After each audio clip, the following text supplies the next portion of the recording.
Scaled alien blood spattered on Stephen Holmes's hands as he ripped his combat knife from the creature's throat, knowing that unless he saved the Ithorians from this predator, he and all the humans left in this sector would be hunted and devoured next.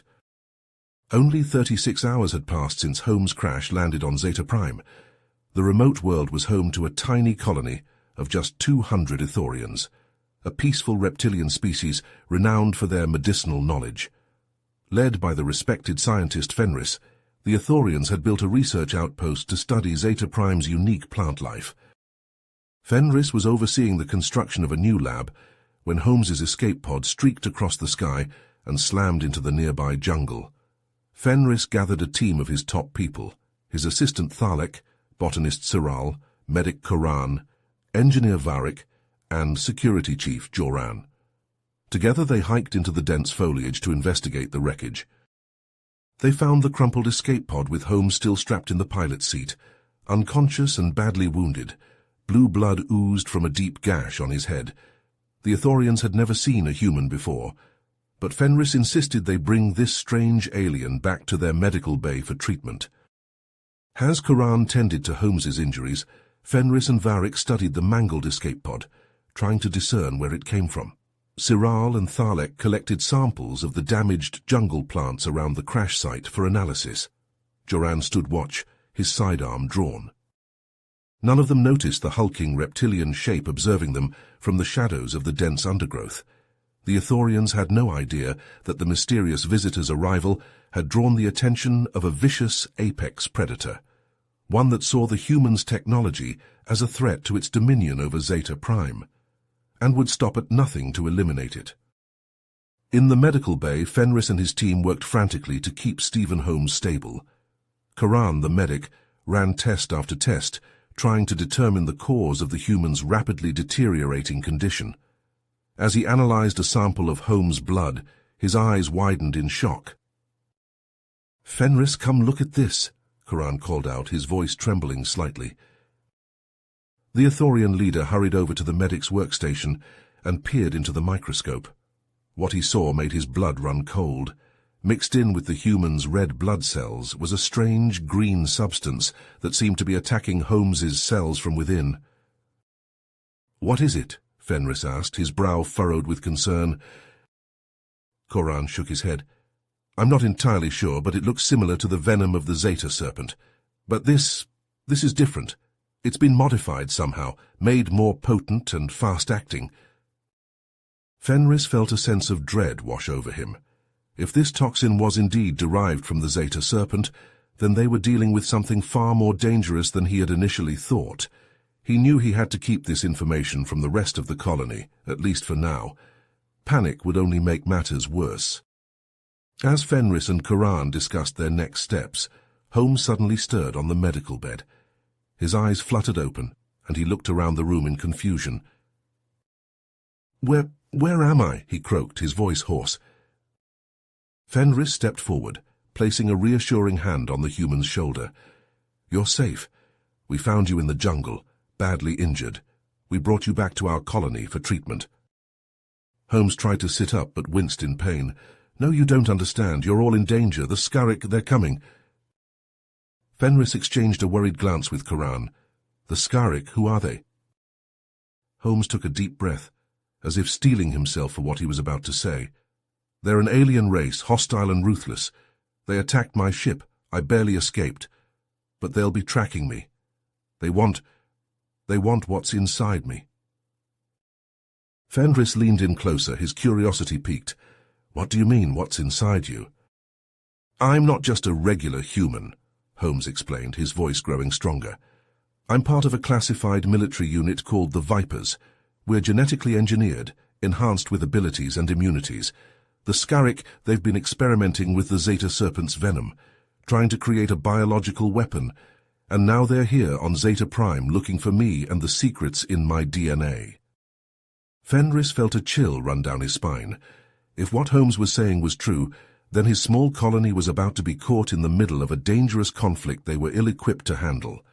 He knew he had to act fast to find a way to protect his people and unravel the mystery of this human soldier and the looming alien threat. But as Fenris and his team worked to formulate a plan, strange things began happening around the colony. Equipment started malfunctioning, lights flickering on and off for no apparent reason. There were reports of unexplained sightings in the jungle, shadowy figures lurking just out of view, and at night eerie sounds echoed from the depths of the forest, sending shivers down the spines of the Ithorian colonists. Fenris knew time was running out. They had to find a cure for Holmes and prepare for the impending Scarrick invasion, all while keeping the colony in the dark about the danger that lurked just beyond the tree line. He could only hope that they would be ready when the storm finally broke. As the strange occurrences continued to unsettle the Ithorian colony, Fenris gathered his team in a secluded corner of the medical bay. They spoke in hushed tones, their faces etched with worry. "We need to find a way to neutralize the toxin in Holmes's system," Fenris said, his eyes darting to the human soldier lying motionless on the medical bed. "And we must do it quickly, before the Scarrick find us." Thalek, Fenris's assistant, stepped forward, a glimmer of hope in his eyes. "I may have found something," he said, pulling up a holographic image of a delicate, luminescent flower. "The Zeta orchid. It's rare, found only in the deepest parts of the jungle, but its properties could hold the key to creating an antidote." Fenris nodded, his resolve hardening. "Then we must go and find it. Thalek, Joran, you're with me. Cyril and Varric, stay here and monitor Holmes's condition, and keep working on those defense preparations. We don't know how much time we have before the Scarrick make their move." The trio set out into the jungle, the air thick with tension and the weight of their mission. As they pushed deeper into the wilderness, the landscape began to change. The trees seemed to twist and contort, their branches intertwining in unnatural patterns. Strange biomechanical structures sprouted from the trunks, pulsing with an eerie alien energy. "The Scarrick," Joran whispered, his hand tightening on his weapon. "They've been here." Suddenly, a rustling in the undergrowth caught their attention. A pack of Zeta serpents emerged, their eyes glowing with an unnatural intelligence. They moved with eerie coordination, as if guided by an unseen force. The serpents attacked, their fangs dripping with venom. Joran leapt into action, firing his weapon at the creatures, but there were too many, and he was soon overwhelmed. A serpent sank its fangs into his leg, and he crumpled to the ground, his blood mingling with the creature's venom. Fenris and Thalek fought on, desperately trying to reach the Zeta orchid. As they battled through the serpents, Fenris realized with a sinking feeling that the creatures were not acting on their own instincts. The Scarrick were controlling them, using the planet's fauna as their eyes and ears. At last they reached the Zeta orchid, its luminescent petals glowing in the dim jungle light. Thalek quickly extracted its essence, his hands shaking as he worked. But as they turned to leave, a chilling sight met their eyes. A Scarrick scout stood before them, its biomechanical form towering over the Ithorians. Its eyes glowed with a malevolent intelligence, and its voice echoed in their minds, a sinister whisper that left Thalek trembling in fear. They barely escaped, Joran's wounded form slung over Fenris's shoulder as they raced back to the colony. But even as they administered the antidote to Holmes, they could not shake the feeling that they had just witnessed something truly terrifying. Back in the medical bay, Cyril and Varric watched in horror as Holmes's body began to change. His skin hardened, becoming thick and scaly like armor. His fingers elongated, sharpening into deadly claws. The human soldier, once their only hope against the Scarrick, was transforming before their very eyes. And as the Ithorians looked on, a chilling question hung in the air. Had they just saved a man or unleashed a monster upon their colony? As the Ithorians looked on in stunned silence, the creature that had once been Stephen Holmes rose from the medical bed. His body was a twisted amalgamation of human and reptilian features, his skin a mottled patchwork of scales and scar tissue. But when he spoke, his voice still carried the same measured tone they had come to know.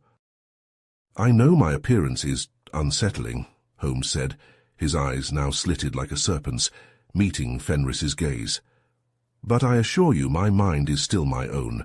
This transformation is the true power of the Vipers, the ability to adapt and survive, no matter the circumstances." Fenris stepped forward, his curiosity momentarily overriding his fear. The Scarrick, they want this power for themselves, don't they? Holmes nodded grimly. Not just for themselves, but for their entire race.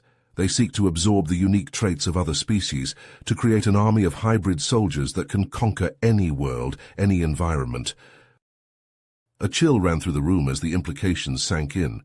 Cyril, the botanist, spoke up, her voice trembling. But why Zeta Prime? Why our colony? Because of me, Holmes replied, his clawed hands clenching into fists. They tracked my escape pod, hoping to capture me and the secrets of my genetic enhancements. But they won't stop there. They'll assimilate your people, your knowledge of this planet's unique biology, unless we stop them. Fenris felt the weight of responsibility settle on his shoulders like a physical burden. He knew what he had to do, even if it went against everything his people believed in. We are a peaceful people, he said, his voice heavy with resignation. We have never taken up arms, never fought in wars, but if we do not stand against this threat, we will lose everything we hold dear. Holmes stepped forward, placing a hand on Fenris's shoulder. You won't fight alone. With your knowledge of the Zeta Orchid and my Viper training, we can give your people a fighting chance. Over the next few hours, the medical bay became a makeshift laboratory, as Fenris, Karan and the others worked tirelessly to synthesize a serum from the Zeta Orchid's essence. Holmes guided them through the process, his enhanced intellect allowing him to grasp the complex biochemistry with ease.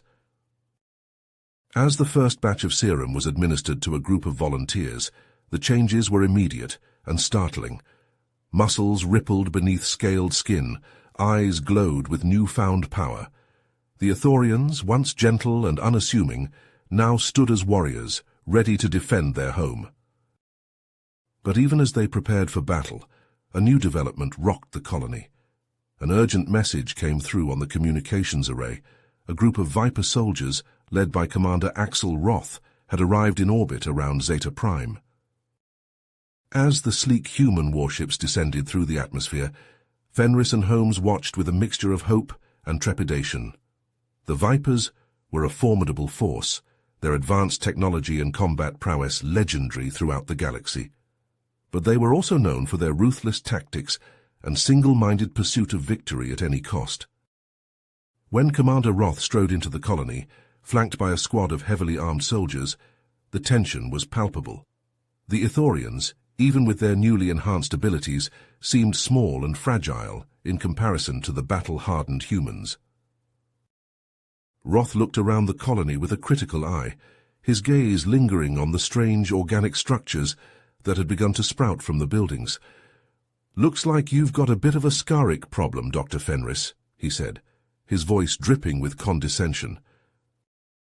Fenris bristled at the commander's tone, but Holmes stepped forward before he could respond. "Commander Roth, I'm Stephen Holmes, Viper Unit Sierra 6. We've been expecting you."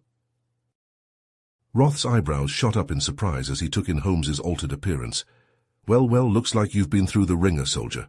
But you're still one of us, and we take care of our own." As the two groups began to discuss strategy, it became clear that there were deep divides between the Ithorians and the Vipers. The humans advocated for a swift, aggressive strike against the Scarrick, while Fenris and his people urged caution and restraint.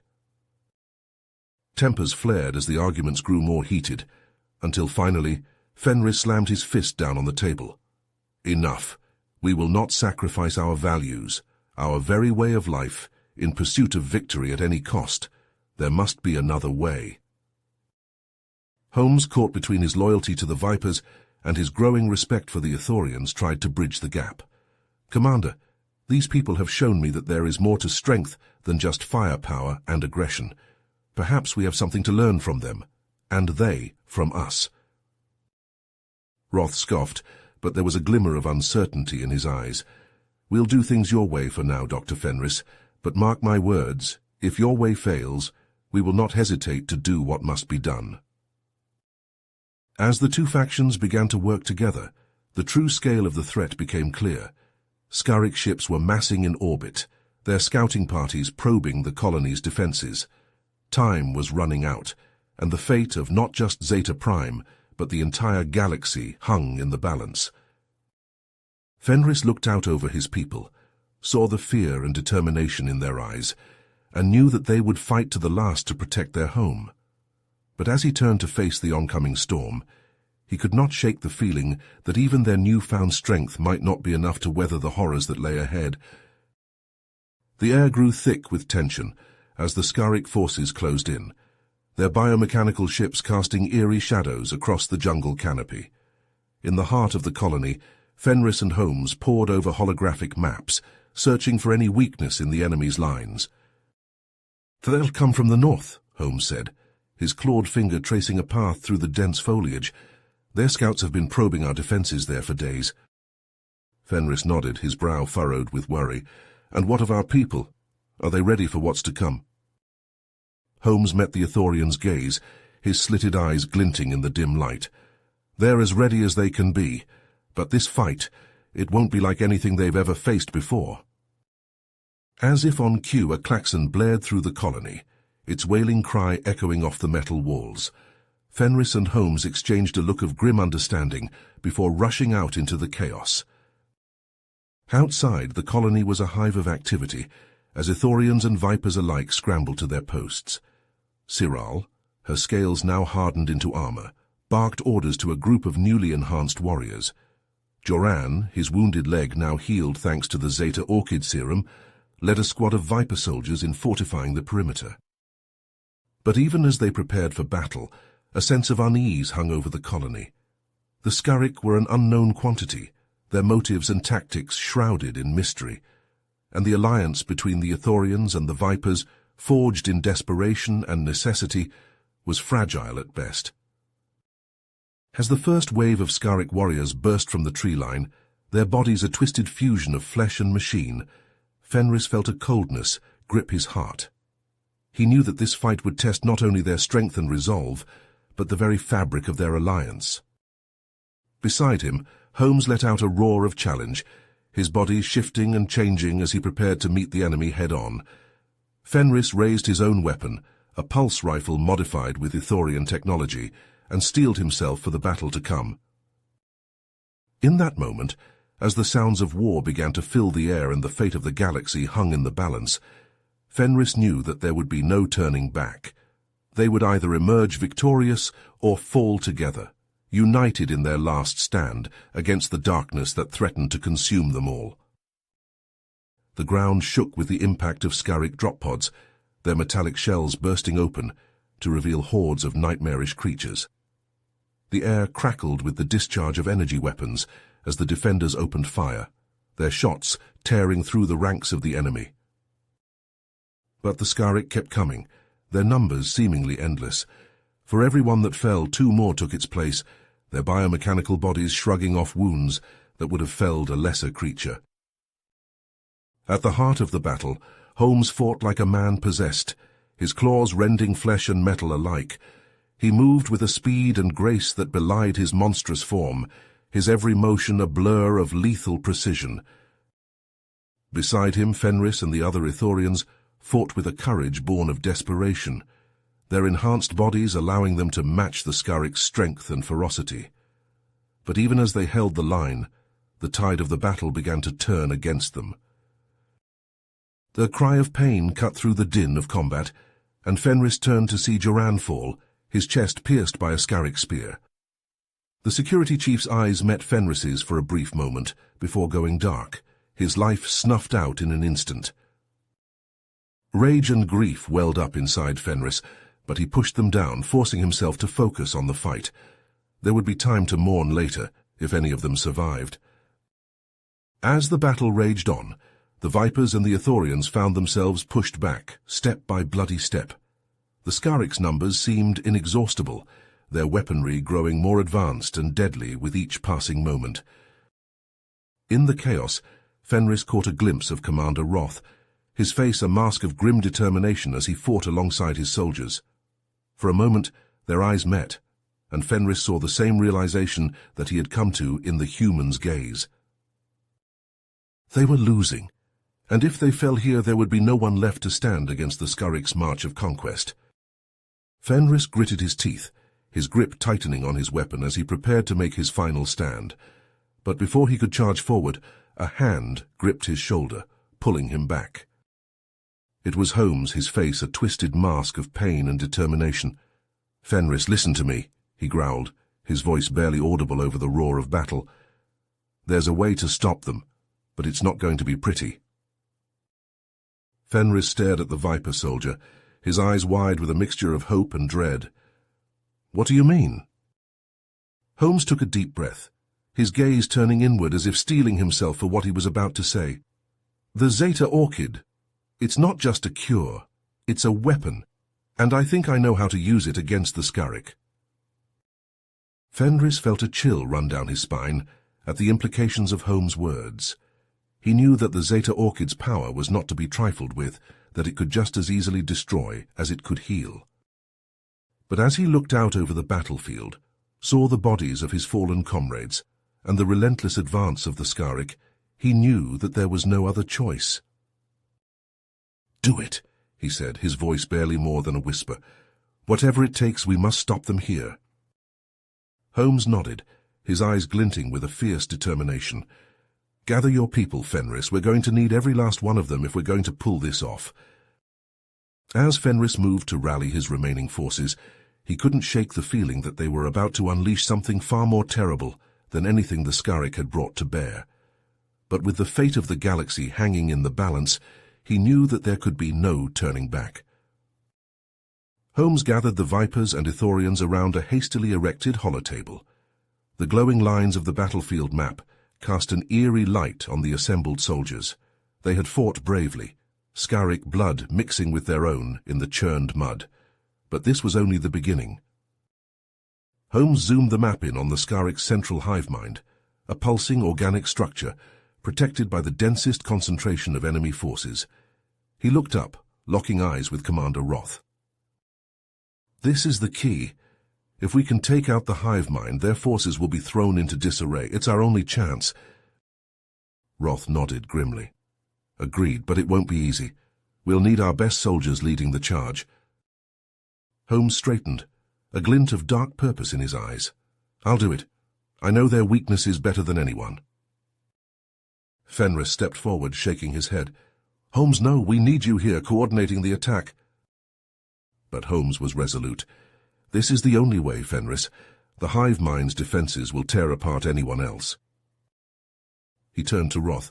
"Commander, I'll need your most experienced Vipers with me. We'll carve a path to the heart of their stronghold, while the Ithorians hold the perimeter." As the battle raged around them, the strike team fought their way towards the hive mind. Ithorian and human fought side by side, their enhanced reflexes and hardened skin turning aside the worst of the Scarrick onslaught. Roth directed his forces with ruthless efficiency, Viper firepower scything through the enemy ranks. But then came a sound that chilled even Holmes's engineered blood, a hissing, clicking noise that rose above the clamor of battle. He spun, watching in horror as a cloud of glittering spores descended on the Viper lines.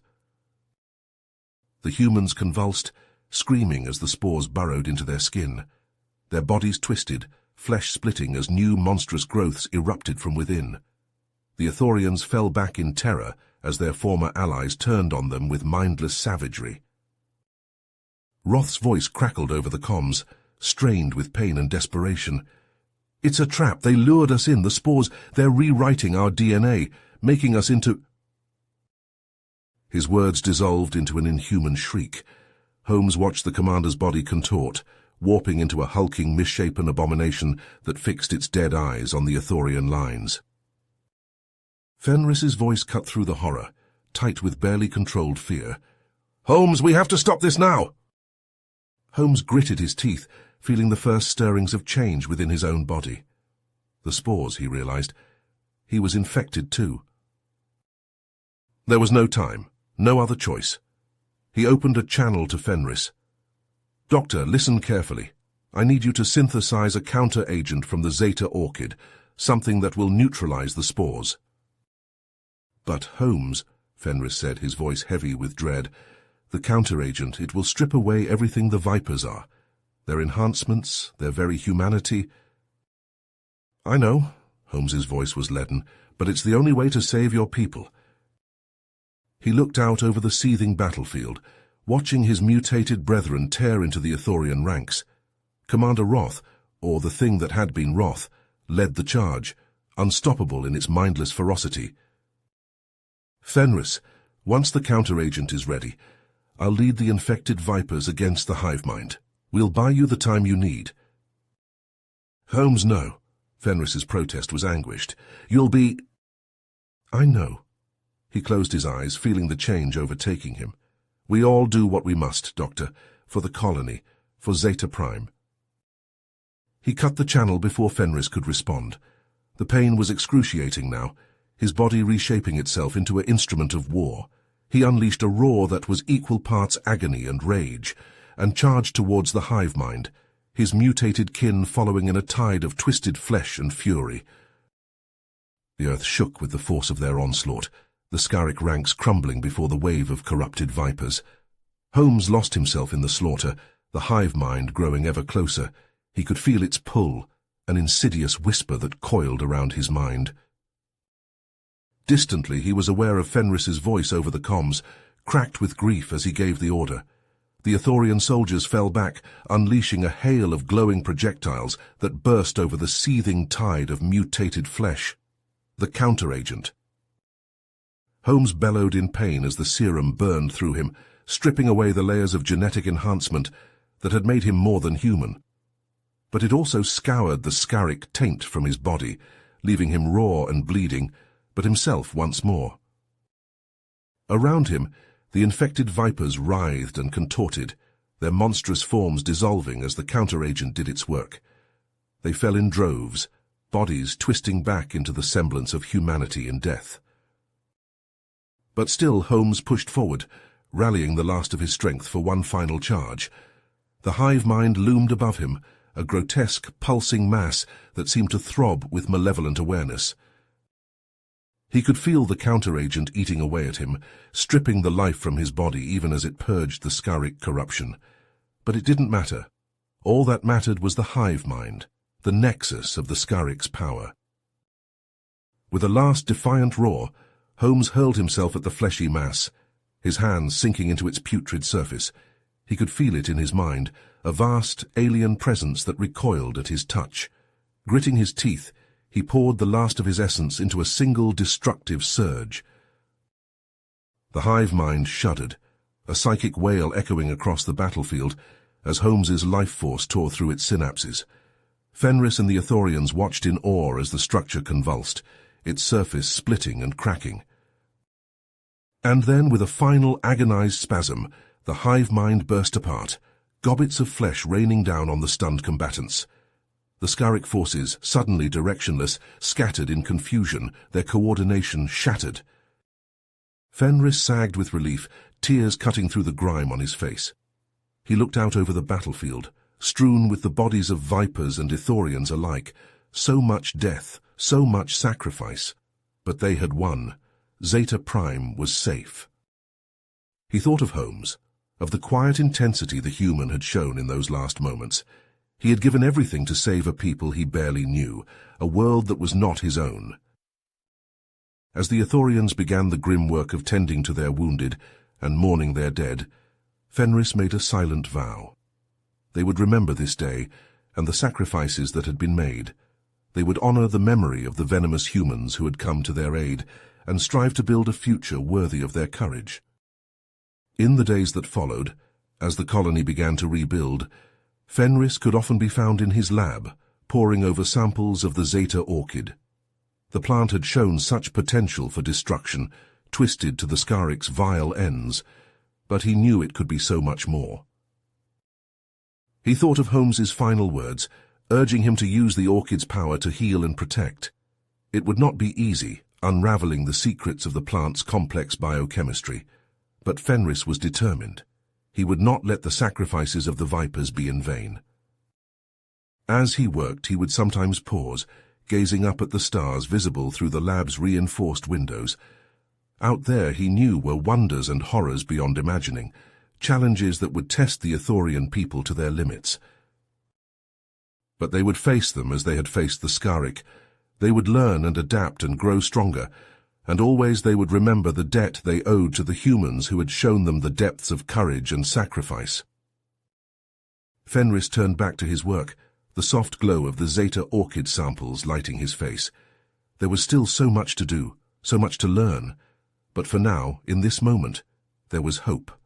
Hope, and the memory of a man named Stephen Holmes who had taught a peaceful people the true meaning of valor. You have reached the end of the story. If you enjoyed this story and want to support us, please leave a like and subscribe to our channel, and for every comment that says 88, I will heart every single one of them. Thank you for your time.